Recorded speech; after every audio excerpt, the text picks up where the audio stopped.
সমালোচনা আমরা মানুষদেরকে অনেক করি। আমরা সাধারণ মানুষ পুলিশ অফিসারকে ঘুষখোর হিসেবে জানি, পুলিশদেরকে ঘুষখোর অফিসার হিসেবে আমরা অনেক মানুষ মনে করে পুলিশেরা ঘুষ খায়।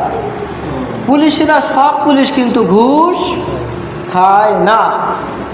সব পুলিশ ঘুষ, পুলিশের ভিতরে অনেক আল্লাহর ওলিও থাকতে পারে, তারা তাদের কর্ম কাজ চালায়, আবার আল্লাহর ইবাদত বন্দিগিতে তারা লিপ্ত থাকে।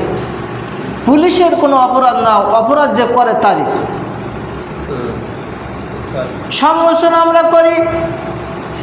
একজন ডাক্তার আরেকজনের বদনাম করে। পুলিশ যদি কেবল অপরাধী হয়, যেই ডাক্তার একটা মা তার হাসপাতালে যখন ভর্তি হয়, তার ক্লিনিকে যখন চলে যায়, ওই সুস্থ মাকে ভয় দেখায় নর্মালি যদি একটা বাচ্চা ডেলিভারি করার প্রসেস থাক, তারপরেও তাকে এমন ভয় দেখানো হয়, ওকে সিজার করা হয়, ওকে অপারেশন করা হয়। নাউজুবিল্লাহ বলেন। তাহলে বলেন তো দেখি, ডাক্তারেরাও কি অপরাধী হয় না? সব ডাক্তার কিন্তু অপরাধী হয় না। আবার একজন মাস্টারের কথা বলি, আমি তো মনে করি মাস্টারেরা আর মসজিদের ইমামেরা ঘুষ খাইতে পারে না, কারণ ওরা তো একটা গণ্ডির ভিতরে চাকরি করে। হ্যাঁ, কোনো মাস্টার যখন তার কাছে একটা ছেলে প্রাইভেট পড়ে, কি পড়ে? প্রাইভেট পড়ে। এখন দেখা যাচ্ছে এই ছেলেটা আমার নিয়মিত প্রাইভেট পড়ে, আমার সাথে কেবল আসা যাওয়া করে। এই ছেলেটার যদি পরীক্ষার খাতায় নাম্বার কম থাকে, লেখাপড়া ভালো, খাতায় কিছু লেখি নাই, খাতায় ঠিক মতন উত্তর দিতে পারে নাই, আর একটা বাচ্চা সে আমার কাছে কোনোদিন প্রাইভেট পড়ার সুযোগ পায় নাই, গরিব মানুষের বাচ্চা, সে লেখাপড়া করেছে তার মেধা এবং যোগ্যতা দিয়ে, লেখাপড়া করার পর সে পরীক্ষায় খাতায় কিন্তু ভালো উত্তর দিয়েছে, সন্তুষ্টজনক। কিন্তু আমি মাস্টার হয়ে যদি ওই ভালো ছাত্রটা না দিয়ে, যেটা প্রাইভেট পড়ে, তার খাতায় যদি আমি নাম্বার বেশি করে দেই, বলেন তো দেখি অপরাধী হব কি হব না? হব নাকি? অবশ্যই অপরাধী হব। কারণ আমি আল্লাহ সুবহানাহু ওয়া তাআলার কাছে আমাকে জবাবদিহি করতে লাগবে, আমাকে হিসেব দেওয়া লাগবে। এখন তো প্রাইভেট তো মানুষের সব পেশা হয়ে গেছে, ব্যবসা হয়ে গেছে। প্রাইভেট ছাড়া তাদের মুখের জবান চলে না। আর আমি একজন উকিল, আমি কি করি? আমি উকিল মানুষ, আমি ঘুষ খাই না, আমি খুব আল্লাহর ওলি, কিন্তু কি করি? আমি আইনের লড়াই করি, আইনের লড়াই করি। আইনের লড়াই করতে যাই আমি একজন ধর্ষকের পক্ষে আমি ওকালতি করতে দাঁড়ায় যাই। নাউজুবিল্লাহ বলেন।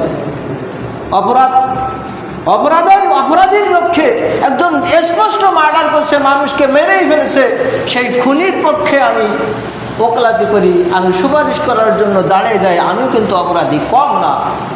সম্মানিত হাজরিন, মুসলমান দাবি করি, মুসলমান দাবি করি, আর এক মুসলমান আর এক মুসলমানের মারে, আর এক মুসলমান নীরব দর্শকের মতন, পাথরের মতন দাঁড়িয়ে দাঁড়িয়ে সেটা দেখে আজ ফিলিস্তিনের মুসলমানদেরকে মারে।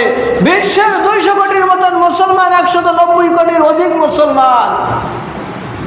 সম্মানিত হাজিরিন, তাই বলে কিন্তু আমরা বেশি না, আমরা বেশি না। অনেক মানুষ, সাধারণ মানুষ মনে করে মুসলমানেরাই বেশি। আমি ছোটবেলায় বলছি, প্রমাণ করতে হবে যে ত্রিভুজের 2 বাহুর সমষ্টি 3য় বাহু অপেক্ষা বৃহত্তর। 2 বাহুর সমষ্টি কি? সারা অনেক মাস্টার আছে, ত্রিভুজের 3টা বাহু থাকে, যেই বাহুটা সবচেয়ে বড় হয়, ওই বাহুটা এগেনস্টে যদি আর ছোট ছোট 2টা বাহু নিয়ে আসা হয়, দেখা যায় ওই 2টা বাহু কিন্তু লম্বা হয়ে যে বড় বাহুর চাইতে বেশি হয়ে যায়।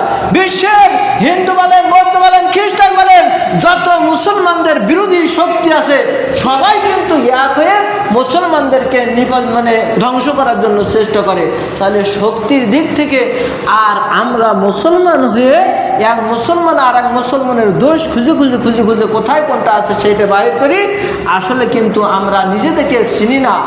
মুসলমান দাবি করে কোনো মুসলমানের বিরোধিতা করা, মুসলমান থেকে সহযোগিতা না করা, এটাও কিন্তু অপরাধ। আবার আমি একজন সাধারণ মানুষ, কি আমি একজন সাধারণ মানুষ, আমি কোনো তাল তাবড় বুঝি না। কি করে দেশের বিচার ব্যবস্থা আইন প্রণয়ন করার জন্য 300, ধরেন আমার দেশের কথা বলি, 300 অথবা সংশোধিত মহিলা আসন নিয়ে 350 আসন নিয়ে একটা সংসদ। এখন এই সংসদে অথবা একজন চেয়ারম্যান যখন চেয়ারম্যানের আসনে উপবিষ্ট হবে, একজন মেম্বার বলেন, একজন যেই বলেন, তখন আমি সাধারণ মানুষ, আমি নিজেকে খুব ভালো পণ্ডিত মনে করি, কিন্তু আমি আমার সমর্থন দেওয়ার সময় ডাইরেক্ট কথা বলি। আমানাতের কথা কোরআনুল কারিমে বলা হয়েছে, আমানাতের ব্যাখ্যায় তাফসির ফি জিলালিল কোরআনের ভিতরে স্পষ্ট বলা হয়েছে ভোটের কথা। কিসের কথা? ভোট দেওয়ার সময় আমি সাধারণ একজন পাবলিক, সাধারণ একজন মানুষ, যেই ব্যক্তিটা আমাকে 500 টাকা গুজে দিয়ে গেছে, কিন্তু আমি জানি এই লোকটা সবচেয়ে বদমায়েশ, কি বলে বদমায়েশ, এই লোকটা ঘুষখোর, এই লোকটার চরিত্র ভালো না, আমি বেচারি সাধারণ মানুষ, আমি সাধারণ মানুষ হওয়ার পরে ওই তাকে ভোট দিয়ে দেই, তাকে সমর্থন করি, তাহলে কি আমি অপরাধী কম? বলেন সম্মানিত হাজিরিন, আল্লাহ রাব্বুল আলামিনের হাবিব বলেন, ইন্নাল্লাহা লা ইয়ানজুরু ইলা সুওয়ারিকুম ওয়া আমওয়ালিকুম ওয়ালাকিন ইয়ানজুরু ইলা কুলুবিকুম ওয়া আমালিকুম। আল্লাহর নবী জনাবে মুহাম্মদ রাসূলুল্লাহ সাল্লাল্লাহু আলাইহি ওয়াসাল্লাম বলেন, নিশ্চয় আল্লাহ তাআলা, ইন্নাল্লাহ, নিশ্চয়, তাকিদ দিয়ে বলতেছেন, তাকিদ দিয়ে কি বলছেন? ইন্নাল্লাহা লা ইয়ানজুরু ইলা সুওয়ারিকুম, নিশ্চয় আল্লাহ সুবহানাহু ওয়া তাআলা তোমাদের বাহ্যিক আকার আকৃতি এই দিকে কিন্তু তাকায় না। ইয়ানজুরু মানে তাকানো, তাকায় না ভবিষ্যতের কথা। মুজারে ইয়ানজুরু মানে ভবিষ্যৎ এবং বর্তমান উভয়ের কথা বলা হয়েছে, যে নিশ্চয় আল্লাহ সুবহানাহু ওয়া তাআলা তোমাদের বাহ্যিক আকার আকৃতি খুব সুন্দর, দেখতে সুন্দর, ভালো চেহারা সুরাত খুব ভালো, বডি খুব ভালো, তাই যদি হতো বেলাল কিয়াম তো আল্লাহর প্রিয় হতে। সম্মানিত হাজিরিন, আল্লাহ বলতেছে, আল্লাহর হাবিব বলতেছেন, আল্লাহ সুবহানাহু ওয়া তাআলা তোমাদের বাহ্যিক আকার আকৃতি এবং তোমাদের ধন সম্পদের দিকে তাকায় না। ধন সম্পদ, আমরা তো ধন সম্পদের দিকে তাকাই, জানো অমুক ব্যক্তি, ওনার আবার বিরোধিতা করো, ওনার কিন্তু সাগরে 3টে জাহাজ আছে। কি আছে? জাহাজ আছে। কিয়ামতের ময়দানে এই 3টা জাহাজের মালিক বলে যে তোমার দিকে তাকাবে না, ওনার সাথে ওনার বিরোধিতা করো। ওনার 1900 বিঘে জমি, কয়শো বিঘা? 1900 জমি। ওনার কথা বলবো কি, ওনার ঢাকা শহরে শুধু 7টা বাড়ি। আল্লাহ সুবহানাহু ওয়া তাআলা সেইটা কিন্তু দেখবে না। ইন্নাল্লাহা লা ইয়ানজুরু ইলা সুওয়ারিকুম ওয়া আমওয়ালিকুম ওয়ালাকিন ইয়ানজুরু ইলা কুলুবিকুম ওয়া আমালিকুম, বরং আল্লাহ দেখবেন তোমার আমল এবং অন্তর। কি আমল এবং অন্তর। সম্মানিত হাজিরিন, মুসলমানের মারে আর এক মুসলমান নিচের নীরব দর্শকের ভিতরে তাকায়। সম্মানিত হাজিরিন, কিসের জন্য তাকায়? নিজের ক্ষমতাকে পাকাপোক্ত করার জন্য, নিজের নেতৃত্ব, কর্তৃত্ব, নিজের ধন সম্পদ। আমার মনিব অনেক টাকার মালিক, কিন্তু সে ইসলামের বিরোধিতা করে, কিন্তু তার বিপক্ষে আমি কোনোদিন বলি না। কারণ আমার যদি চাকরি চলে যায়, আমার যদি ইমামতি চলে যায়, আমার যদি ব্যবসা থেকে আমাকে খিদে দেয়, তাহলে তো আমি ভীষণ বিপদে পড়ে যাব। আল্লাহ রাব্বুল আলামিন বলছেন, ইয়া আইয়ুহাল্লাযীনা আমানু লা তুলহিকুম আমওয়ালুকুম ওয়ালা আওলাদুকুম আন যিকরিল্লাহ ওয়া মান ইয়াফআল যালিকা ফাউলাইকা হুমুল খাসিরুন।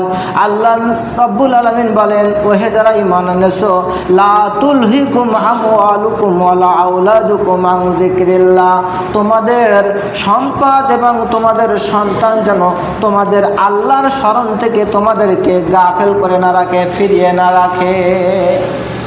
আল্লাহর স্মরণ কি? আল্লাহর স্মরণ কেবল সুবহানাল্লাহ তাসবিহ তাকবীর পড়ছি। আবার যখন আমাদের দেশে হোক, যখন একটা সমর্থন আসে, একটা বিচার কাজ করতেছেন, এই বিচারের সময় দেখছেন যে আমার পক্ষের লোক, আমি যদি এর বিরোধী করি তাহলে তো হয়তো আমার পক্ষে ছেড়ে চলে যাবে, অথবা এই লোকটা অনেক দাবুটে লোক, আমি বিচারক, আমার চেয়ে শক্তিশালী, হয়তো সে আমাদের বিপদে ফেলে যাবে। এই বলে আমরা যদি আল্লাহকে ভুলে যাই, কাকে ভুলে যাই বলে? লা তুলহিকুম আমওয়ালুকুম ওয়ালা আওলাদুকুম আন যিকরিল্লাহ। আল্লাহ বলছেন ওয়ামা ইয়াফআল যালিকা ফাউলাইকা হুমুল খাসিরুন। এই ব্যক্তি যে করবে সে কিন্তু অবশ্যই ক্ষতিগ্রস্ত হবে, দুনিয়া এবং আখিরাতে সব ক্ষেত্রে।